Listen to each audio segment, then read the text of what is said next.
Semaine 6, jour 1. Bonjour et bienvenue à Dieu au quotidien, notre série d'études méditatives sur l'Évangile selon Jean avec le pasteur Tom Holliday. C'est le premier jour de notre étude du chapitre 6 et nous nous pencherons ensemble aujourd'hui sur les versets 1 à 7.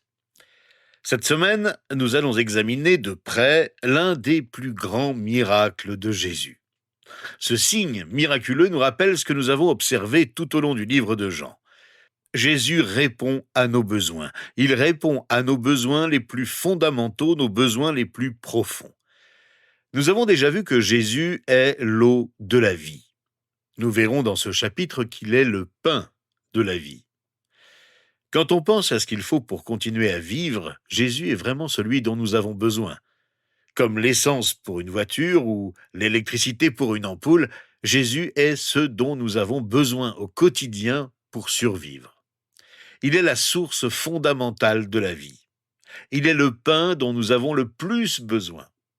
Au chapitre 6 de notre évangile, Jésus utilise deux méthodes pour enseigner à des disciples qu'il est celui qui peut subvenir à nos besoins.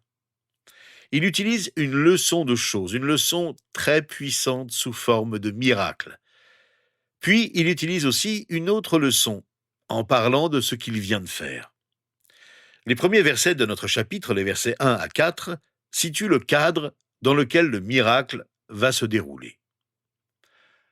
Après cela, Jésus s'en alla de l'autre côté du lac de Galilée, ou lac de Tibériade. Une grande foule le suivait, parce que les gens voyaient les signes miraculeux qu'il faisait sur les malades. Jésus monta sur la montagne, et là, il s'assit avec ses disciples. Or, la Pâque, la fête juive, était proche.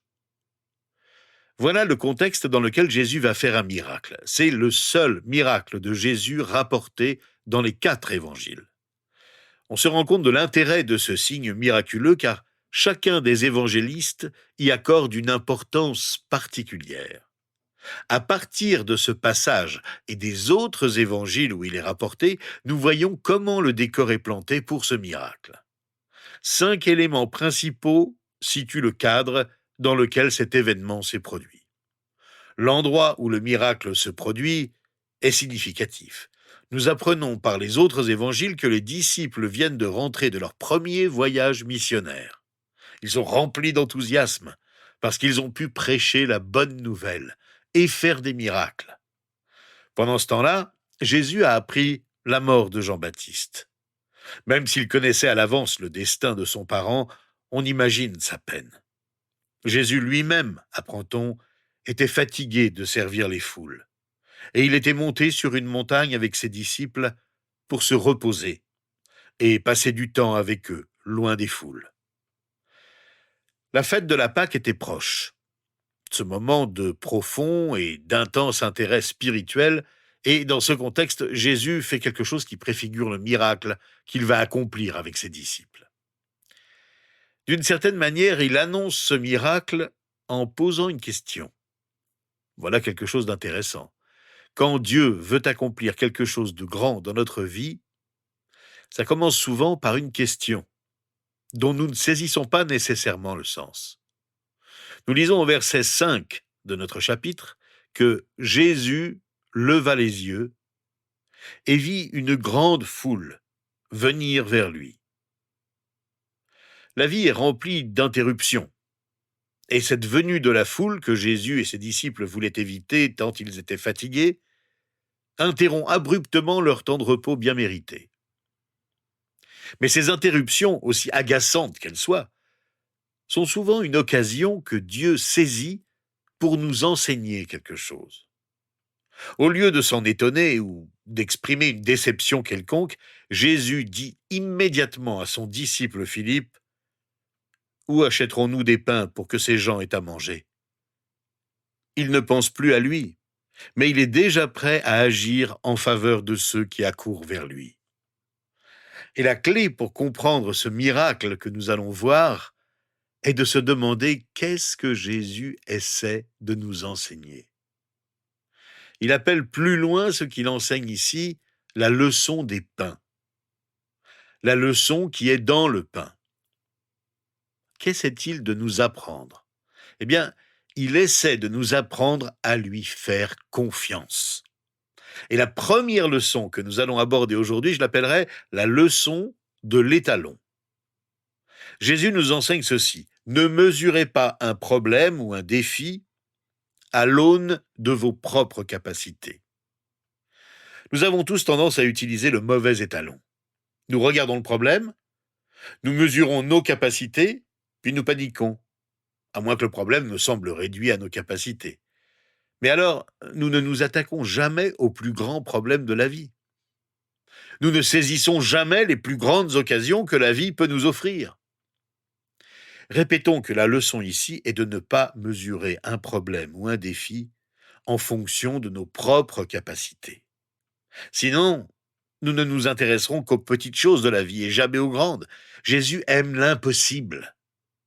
Nous l'avons déjà vu agir avec puissance dans l'Évangile selon Jean. Pensons aux signes miraculeux, comme celui de l'eau changée en vin, de la transformation d'une femme étrangère et de sa ville, de l'homme infirme depuis 38 ans. Et nous allons le voir agir dans un instant parmi la foule sans nourriture.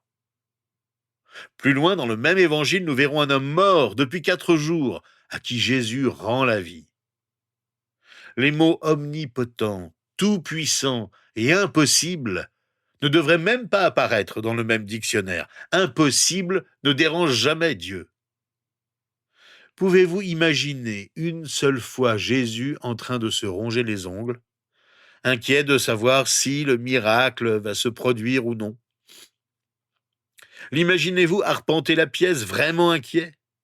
Non, car il sait qu'il a toute l'histoire et toutes nos vies entre ses mains. Il a donc posé cette question à Philippe et il lui demande en réalité comment il peut analyser le problème.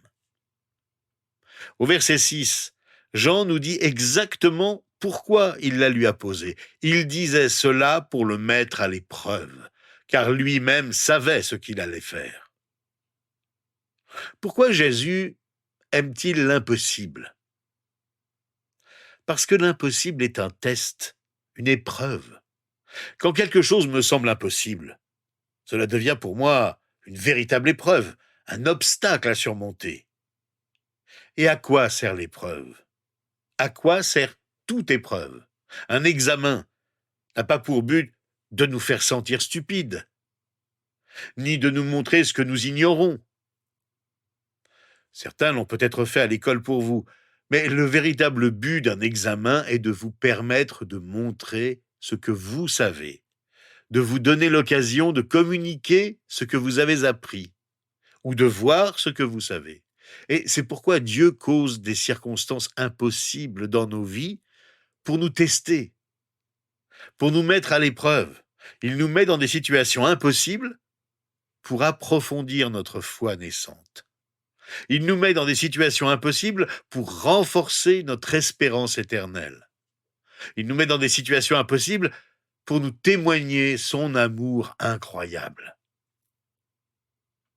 Je voudrais que vous remarquiez, en parcourant ce passage, que Jésus permet à ses disciples de lutter avec le problème pendant quelques instants avant d'accomplir un miracle. Il ne ferait pas cela dans nos vies, n'est-ce pas? Eh bien, détrompez-vous. Bien sûr qu'il le ferait. Car le but de faire des miracles n'est pas seulement de guérir, mais d'apprendre les leçons que l'on peut en tirer. C'est pourquoi Jean parle de signes miraculeux quand il mentionne les 7 miracles qu'il rapporte dans son évangile. Les miracles sont des signes qu'il nous faut interpréter. C'est ce que Dieu veut faire en nous, car c'est ce qui va durer. Le miracle de la multiplication des pains, qui consiste à nourrir plus de 5000 personnes, a duré aussi longtemps que les milliers d'autres miracles qu'il a accomplis, un bref moment. Mais les leçons que Jésus a enseignées à ses disciples perdurent jusque dans l'éternité. Philippe avait une leçon à apprendre. Voici la réponse qu'il donne à Jésus au verset 7 de notre chapitre. Philippe lui répondit: les pains qu'on aurait pour 200 pièces d'argent ne suffiraient pas pour que chacun en reçoive un peu. Remarquez la différence entre la question de Jésus et la réponse de Philippe. Jésus demande « Où achèterons-nous des pains ?» Et Philippe répond « Voici combien cela coûtera. » Il est très important de réfléchir sur la manière dont nous réagissons face aux problèmes et aux questions qui se posent à nous ou qu'on nous pose. Philippe a substitué une deuxième question à celle de Jésus. Qui ne le ferait pas? Il lui paraissait impossible de répondre directement à la question de Jésus, car il ne voyait que l'impossibilité à résoudre le problème du montant qu'il faudrait payer pour nourrir la foule. Combien cela va-t-il nous coûter? Plutôt que de se demander tout simplement où vais-je aller acheter du pain. Voyez-vous, c'était la question, car c'est chez le boulanger qu'on en trouve. Mais Philippe, intérieurement, s'est dit « il faut aller dans un magasin, il faut bien l'acheter quelque part. » Il a donc commencé à réfléchir au coût. Parfois, quand on a l'impression que quelque chose est impossible, on pense que ça ne pourra jamais arriver. Il y a trop d'obstacles à surmonter. L'une des plus belles choses dans la vie est de revenir à la question initiale. Parce que lorsque Dieu nous pose une question, la réponse se cache souvent dans la question. Et donc, quand il demande « Où irons-nous ?» la réponse aurait dû être évidemment « À toi, Seigneur. » Je veux dire, c'est toi qui as changé l'eau en vin il n'y a pas si longtemps que ça. Tu es donc le seul qui puisse nourrir autant de personnes. C'est à toi que nous devons aller. Voilà pourquoi Jésus voulait l'éprouver. Philippe aurait-il la foi qui le pousserait à répondre spontanément « Il n'y a que toi qui sois capable de nourrir la foule. Je viens donc vers toi pour que tu agisses avec puissance. » Mais dès que nous imaginons qu'il pourrait exister une autre solution, une autre voie, et que nous essayons de la trouver par nous-mêmes, nous n'y parvenons pas et en sommes frustrés. Nous nous croyons alors pris dans un piège. Et comme Philippe, nous ne voyons pas de réponse aux problèmes que nous nous sommes nous-mêmes posés. Jésus n'a pas demandé à Philippe d'aller chercher de l'argent, ni de partir chercher un endroit où trouver de la nourriture. Il lui a simplement demandé « Où achèterons-nous des pains ?» Déjà dans sa question, Jésus s'impliquait à lui-même. Il n'a pas dit « Où irais-tu ?» mais « Où irons-nous » Pour ne pas avoir bien écouté la question, nous n'imaginons que l'impossible et concluons à la hâte « Je ne peux pas m'en sortir. Dieu me demande d'avoir la foi, mais je n'y parviens pas. » Il est bon de prendre du recul et de revenir à la question initiale. Où aller? Par où commencer? En réalité, vous êtes peut-être aux prises avec une situation qui vous paraît impossible à résoudre en ce moment. Vous ne parvenez pas à tourner à votre avantage les obstacles qui se présentent à vous. Ça peut sembler être une situation bouleversante, impossible à vivre. Alors que nous prions à la fin de cette étude aujourd'hui et que nous parlons au Seigneur pendant quelques instants, posons-lui ces questions. Seigneur, quelle question m'entends-tu me poser au milieu de cette situation? Est-ce que je t'entends me demander comment puis-je me rapprocher de toi dans cette situation?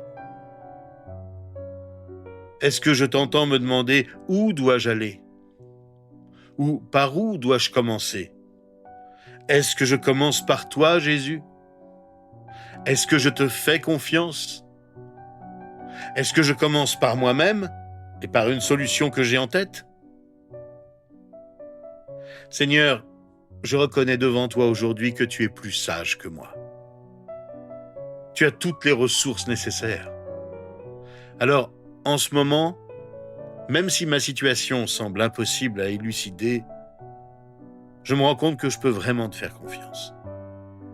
Je te fais confiance pour tous les aspects de ma vie. Je te fais confiance pour toutes les situations dans lesquelles je me trouve. J'implore ta patience. Ouvre mon intelligence pour que je puisse répondre aux questions qui se posent à moi. Et aide-moi à discerner ta volonté. Reçois ma prière que je t'adresse au nom de Jésus. Amen. Rejoignez-nous demain. Notre attention se portera sur le miracle que Jésus accomplit au verset 8 à 14. Et nous verrons ensemble pourquoi il a accompli un tel miracle.